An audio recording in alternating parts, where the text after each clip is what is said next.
So ఇక్కడ చాలా రకాల ఫ్లేవర్స్ ఉన్నాయి. బట్ వచ్చిన కస్టమర్స్ ఎక్కువగా ఏది ఎంజాయ్ చేస్తారు? సో మీ సజెషన్ ఏంటి? మ్యామ్ మా దగ్గర ఫ్రూట్ ఫ్లేవర్స్ ఉన్నాయి మ్యామ్, అదే which made with real fruits.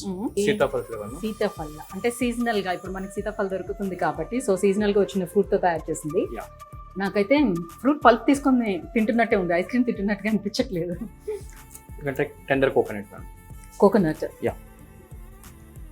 అన్నీ ఒకదానికి మించి ఒకటి టేస్ట్ ఉన్నాయండి, చాలా చాలా బాగున్నాయి. అండ్ మా దగ్గర ఇలా అన్ని టేస్ట్ చేస్తుంటే అదే Mango సరిపోతుందేమో అనిపిస్తుంది. సమ్మర్లో కాకుండా ఎనీ సీజన్లో మ్యాంగో తినాలి అని అనిపించే వాళ్ళకి ఇక్కడికి వచ్చేసేయండి. కంప్లీట్గా ప్యూర్లీ మనం ఏదైతే ఫ్రూట్ తీసుకుంటున్నామో ఆ ఫ్రూట్ని డైరెక్ట్గా తింటే ఎలాంటి ఫ్లేవర్ ఉంటుందో సో ఈ ఐస్ క్రీమ్ అలానే ఉందండి. సో ఇది vanilla ice cream. yes ma'am. ఏంటి ఈ ఐస్ క్రీమ్ లో కొంచెం బ్లాక్ గా కనిపిస్తున్నాయి, ఏదో సమ్ సీడ్స్ లాగా. అది లైక్ మేము వెనిలా ఎసెన్స్ ఏం కలపం, ప్యూర్ వెనిలా తో తయారవుతుంది అది. ఓకే, ఆ సీడ్స్ ని పౌడర్ Seeds లాగా అట్లా ఉంటుంది. చేసి తీసుకుంటారు ప్యూర్ గా.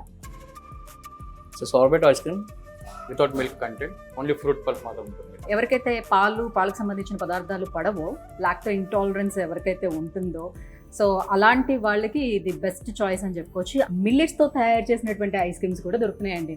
సో రాగి ఏదైతే ఉంటుందో రాగి నుంచి వచ్చేటువంటి పాలు కూడా తీసి దాంతో కూడా మనకి ఐస్ క్రీమ్ తయారు చేస్తున్నారు అనమాట. రియల్గా ఆ పల్పు తీసేసుకొని తింటున్నట్టుగానే ఉంది, చాలా చాలా టేస్టీగా ఉంది.